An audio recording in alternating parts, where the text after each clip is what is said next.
लंका का स्वर्ण सपना देखने का समय समाप्त हुआ।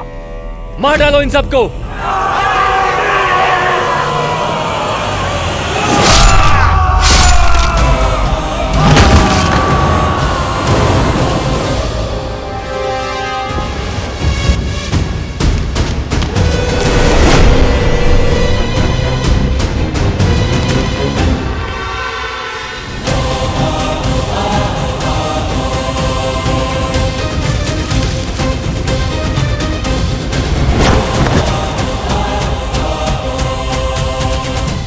संसार भूल जाता है कि दशानन का एक और शीश है।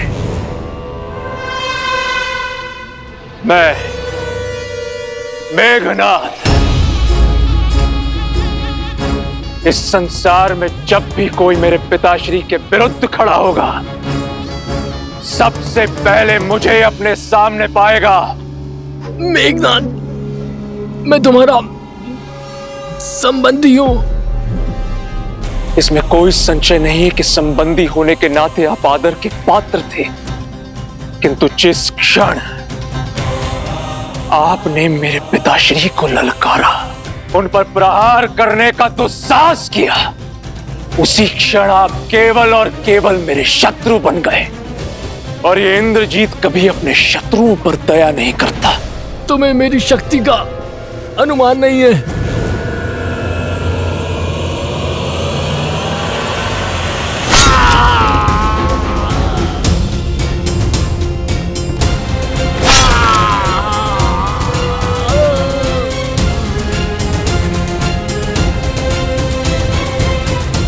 शक्ति का अनुमान भी है, और तुम्हें किस तरह अपने पिताश्री के चरणों में लाना है, उसका ज्ञान भी है।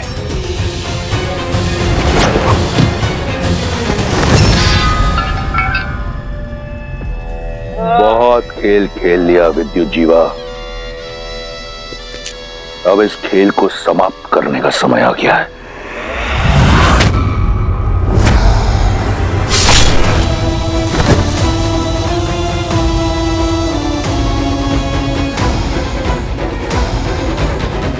हम जो चाहते थे वो हमने पा लिया पिताश्री। आपके शत्रु का शीश आपके चरणों में है। अब लंका चले। लंका लौटने की इतनी शीघ्रता क्यों मेघनाथ? अपने विजय का उत्सव तो मना ले। जिस लंका की आन के लिए यह प्रयास किया, उसके लिए नागलोक से कुछ उपहार तो एकत्रित कर लें।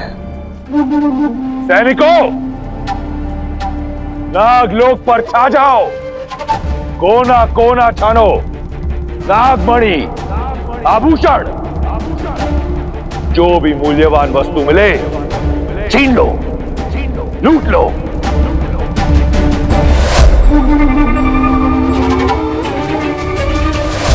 ये पाप मत कीजिए पिताश्री। नागमणि में नागों के प्राण, उनकी शक्ति बसती है।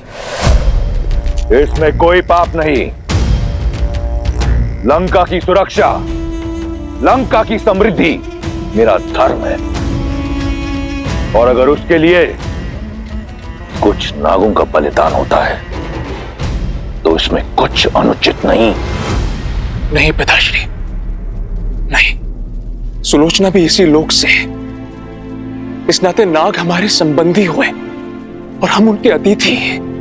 ये नाग लोक में लूटपाट करना अतिथि धर्म के विरुद्ध है पिताश्री। अपने ससुराल से जमाई का भेंट लेना किसी मर्यादा के विरुद्ध नहीं। समझने का प्रयास कीजिए। मैंने तुम्हें यहां अपनी इच्छा की पूर्ति के लिए बुलाया। तुम्हें मुझसे प्रश्न करने की अनुमति नहीं। जैसा कहता हूं वैसा करो। जाओ। जो आज्ञा पिताश्री।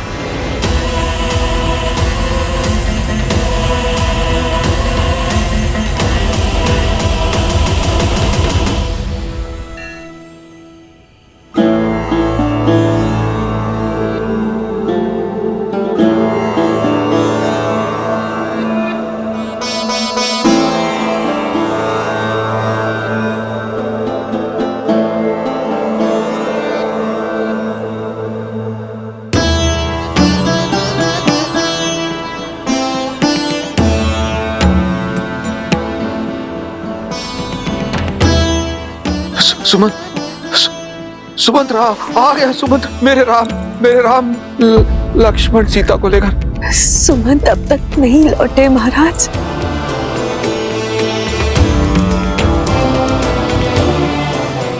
अर्थात अभी तक नहीं लौटे तो वो राम और सीता को लेकर ही आएंगे वापस। हाँ महाराज। मेरे राम पिताश्री,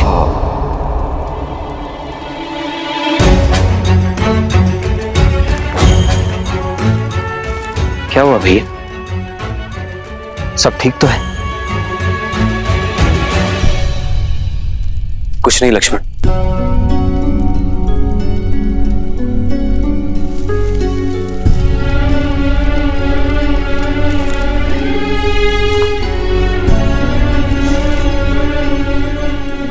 भाई को कुछ नहीं बताया कि उसे चिंता होगी, पर बाहर से तो अपनी मन की पीड़ा बांट सकते हैं ना आर्य। एक स्वप्न ने मुझे विचलित कर दिया सीता। ऐसा लगा जैसे पिताश्री मुझे पुकार रहे हैं। जानती हो सीता, आज तक किसी भी प्रकार के भय को मैंने अपने समीप नहीं आने दिया, किंतु न जाने क्यों पिताश्री को स्मरण करके वही भय मेरे हृदय को जकड़ रहा है। ऐसा अनुभव होता है जैसे अयोध्या पर संकट के घने बादल मंडरा रहे हैं। आप एक सत्य को निभाने आए हैं आर्य। स्वप्न से विचलित हो गए तो अपना उद्देश्य कैसे पूरा करेंगे? अयोध्या में सब शुभ होगा। आप विश्राम कीजिए, क्योंकि यदि पुत्र विचलित होता है तो माता पिता अवश्य दुखी हो जाते हैं आर्य।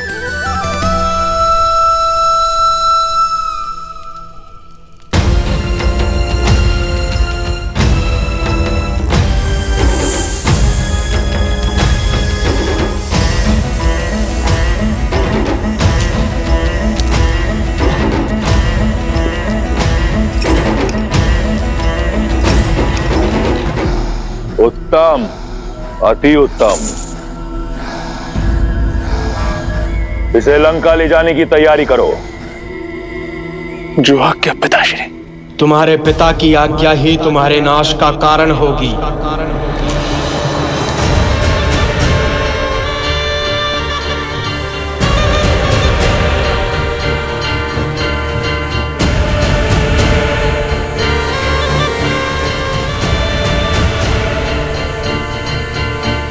जिसमें पाप और अधर्म के विरुद्ध लड़ने का साहस नहीं होता, वो भी उस पाप का भागीदार होता है।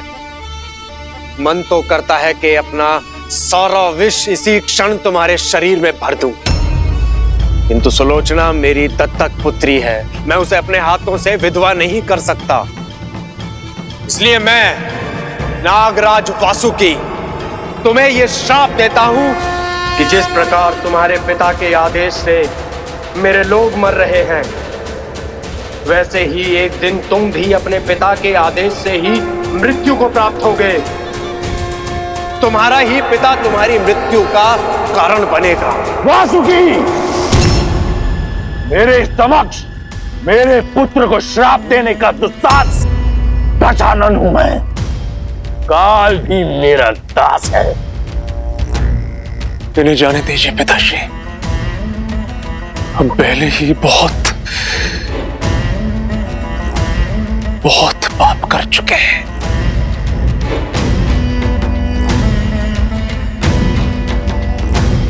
ये मेरी आपसे विनती है पिताश्री।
फलु दशरथ पावा, अंड अनेक अमल जसु छावा। जियत राम विधु बदनु निहारा, राम बिरहा करि मरनु सवारा।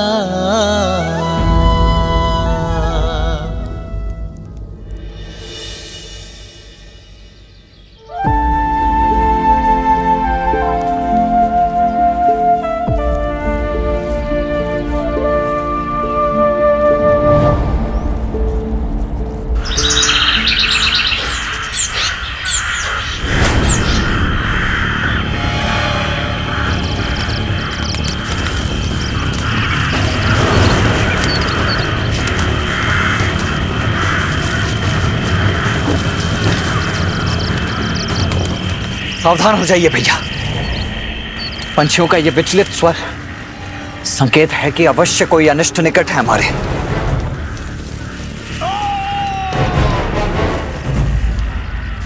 किसी मनुष्य का स्वर है ये, जैसे कि बहुत पीड़ा में हो।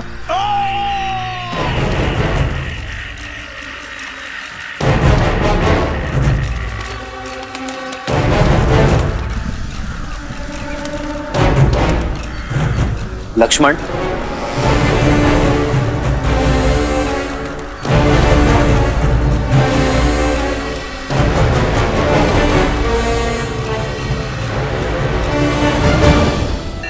बात नहीं है, तुम्हारे दुस्साहस का दंड है ये ढोंगी। हमारे वन में आकर यज्ञ कर कर इसे अपवित्र करते हो।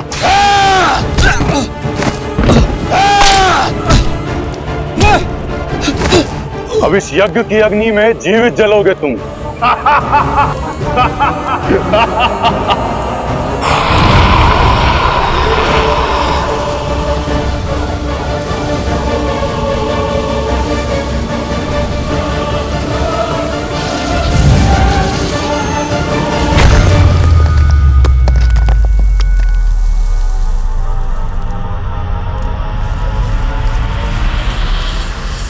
कौन है?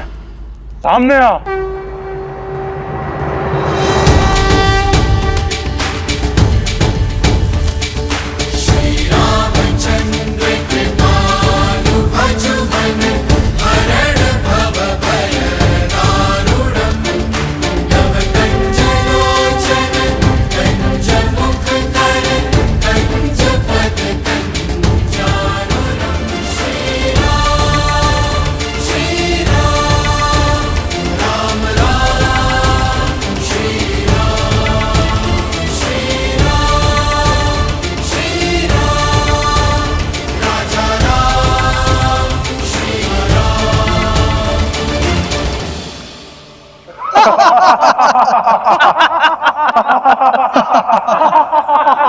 ओ, ये तो वनवासी बालक है।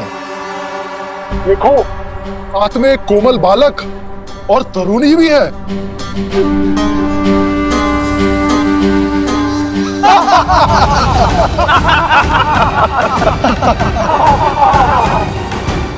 हमारे वन में हमें ललकार कर बहुत बड़ी भूल कर रहे हो नादान बालक। इन्हीं ऋषियों के साथ तुम्हारी भी आहुति देंगे। अभी एक क्षण में ज्ञात हो जाएगा कि कौन किसकी आहुति देता है। लक्ष्मण,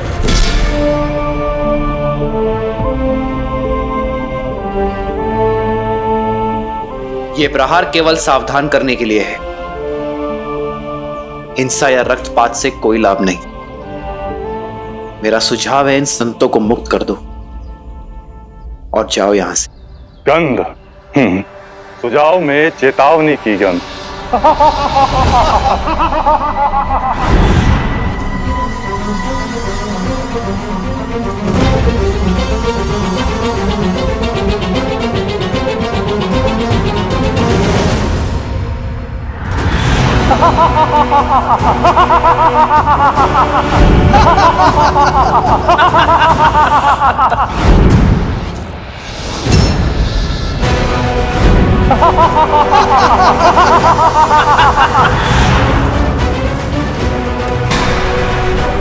सीते,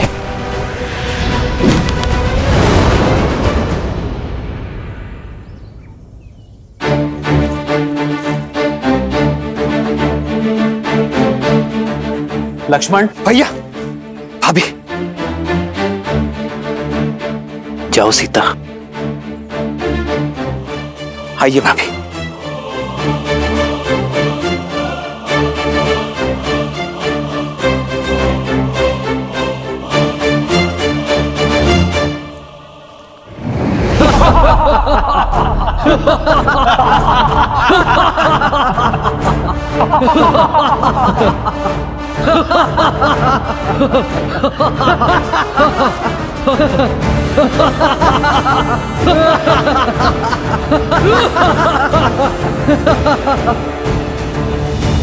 संदेश उचित था मेरा, कदाचित भाषा समझनी है, भाषा बदलनी होगी।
भैया, ये राक्षस तो माया युद्ध में प्रशिक्षित है। यदि हम इन्हें देख ही नहीं पाएंगे तो इन पर बाण चलाएंगे कैसे? इन्हें देखकर बाण चलाना ही हमारी भूल है लक्ष्मण। केवल नेत्रों से नहीं, सभी इंद्रियों की सहायता लेनी होगी हमें। समझ गया भैया, शब्द भेदी बाण।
हमें इन मायावी राक्षसों के आतंक से मुक्त करने के लिए बहुत बहुत धन्यवाद।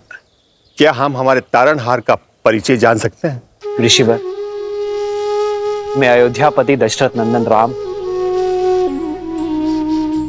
राम, वही राम जिन्होंने ताड़का और अहिल्या का उद्धार किया, शिव धनुष भंग किया? जी हाँ ऋषिवर, वही दशरथ नंदन श्री राम। आज सारे तपों का फल मिल गया। यदि कोई आपत्ति ना हो, इस चित्रकूट वन में रुककर हम ऋषियों का भी उद्धार करें। हमें इन दुष्ट राक्षसों के प्रकोप से बचाए प्रभु।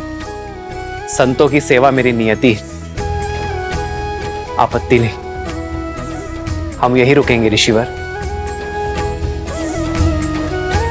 क्या करना है जानते हो ना लक्ष्मण? जी भैया, भली भांति जानता हूं।